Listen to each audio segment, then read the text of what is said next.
మా తండ్రి మా భారతదేశాన్ని, రక్షించు మా ప్రభువా మా దేశ జనాంగాన్ని.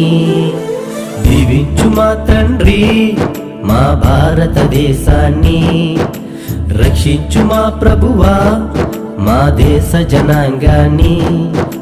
శాపం లేని దేశంగా మా దేశం ఉండాలి, లోపం లేని వారిగా మేమందరము జీవించాలి. శాపం లేని దేశంగా మా దేశం ఉండాలి, లోపం లేని వారిగా మేమందరము జీవించాలి.